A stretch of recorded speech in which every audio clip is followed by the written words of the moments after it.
Gaji kecil bukan alasan 5 cara mengelola keuangan rumah tangga dengan gaji pas-pasan. Sebelum lanjut lagi, jangan lupa untuk klik tombol subscribe, share, dan like ya. Makasih, dan kita lanjut sekarang. Halo bunda semua, semoga semuanya sehat selalu ya. Siapa bilang gaji pas-pasan membuat kita harus terus-menerus menahan napas setiap melihat kalender mendekati akhir bulan? Banyak dari kita sering merasa uang baru saja mampir di dompet sudah terbang entah kemana.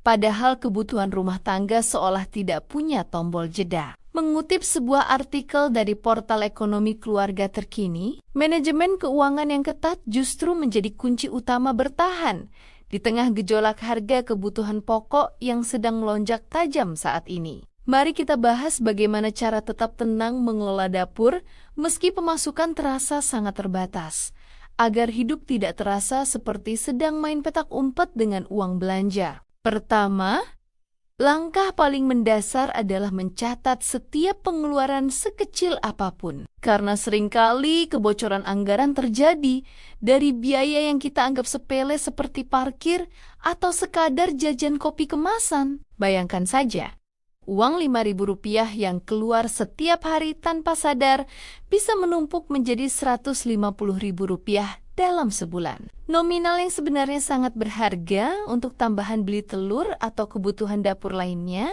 Mencatat pengeluaran membantu kita melihat dengan jelas kemana saja arah uang pergi, sehingga kita bisa memutuskan mana yang merupakan kebutuhan nyata dan mana yang sekadar keinginan mata saja. Kedua, terapkan metode amplop atau memisahkan uang ke dalam pos-pos tertentu tepat setelah gaji diterima. Jangan menunggu sisa uang di akhir bulan, karena seringkali yang tersisa hanyalah kekecewaan. Misalnya, kita bisa mulai dengan menyiapkan beberapa amplop khusus sesuai kebutuhan rumah tangga. 1 amplop untuk listrik dan air, 1 amplop untuk uang sekolah anak, 1 lagi untuk belanja dapur mingguan, bahkan kalau perlu tambahkan amplop kecil untuk kebutuhan darurat seperti beli gas atau obat-obatan ringan. Cara sederhana seperti ini kelihatannya sepele, tapi efeknya besar sekali untuk membantu kita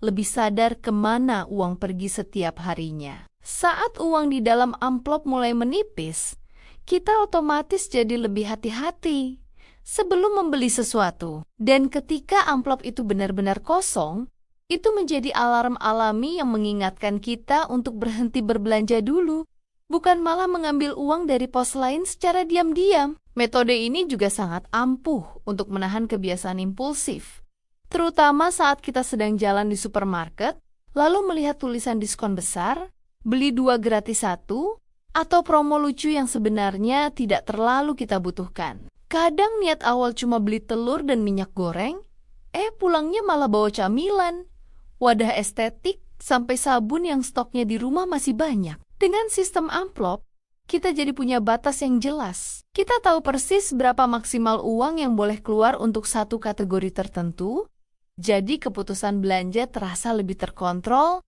dan tidak asal mengikuti keinginan sesaat. Menariknya lagi, cara ini membuat kita lebih disiplin tanpa terasa terlalu menyiksa. Kita tidak harus mencatat rumus keuangan yang ribet atau pusing menghitung pengeluaran setiap jam. Cukup lihat isi amplopnya. Kalau masih ada, berarti masih aman.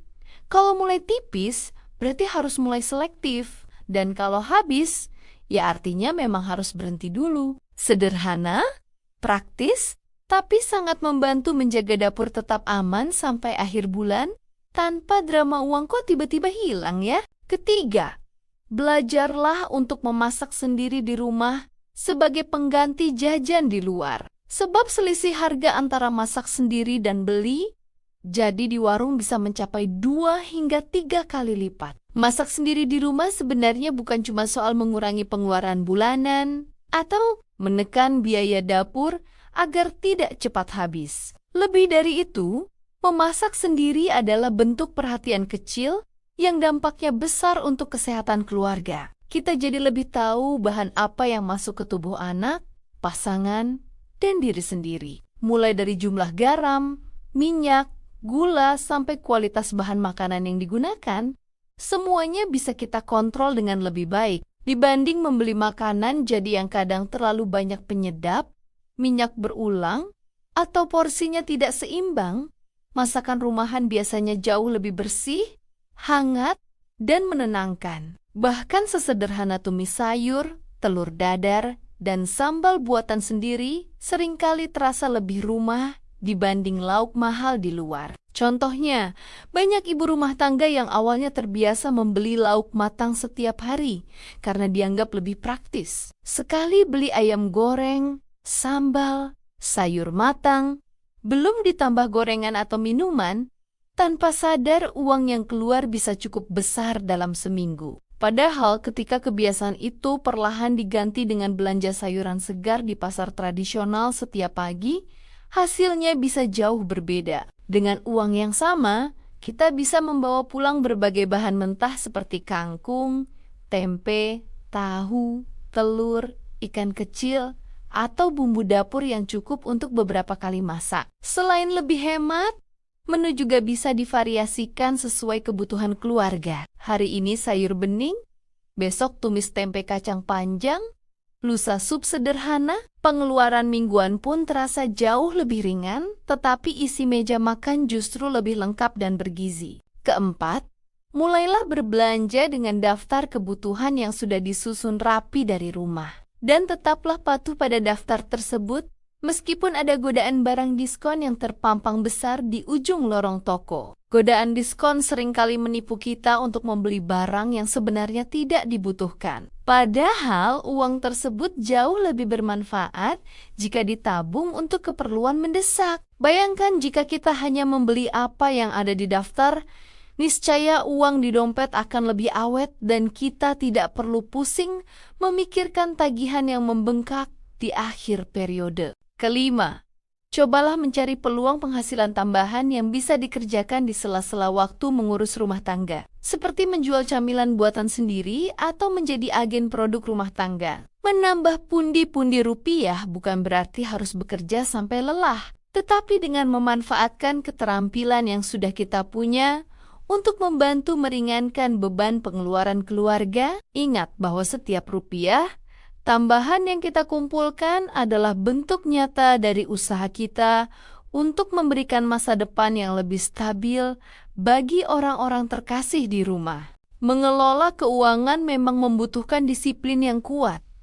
Namun hal tersebut bukanlah sebuah siksaan, melainkan investasi ketenangan pikiran bagi kita semua. Dengan langkah-langkah sederhana tadi, kita bisa mengubah pola hidup yang tadinya berantakan menjadi lebih teratur dan terencana tanpa harus merasa kehilangan kebahagiaan. Tidak ada kata terlambat untuk mulai memperbaiki kondisi finansial keluarga. Karena setiap perubahan kecil yang kita lakukan hari ini akan membuahkan hasil yang manis di masa depan. Mari kita saling menguatkan dan tetap optimistis, karena kemampuan kita bertahan dengan segala keterbatasan adalah bukti kekuatan luar biasa yang dimiliki setiap ibu. Tetap semangat mengelola rumah tangga, karena di tangan kitalah kenyamanan seluruh anggota keluarga terjaga dengan baik. Terima kasih sudah menemani curhat dan ceritaku sampai akhir. Sampai ketemu lagi di episode video berikutnya. Salam semangat Bunda.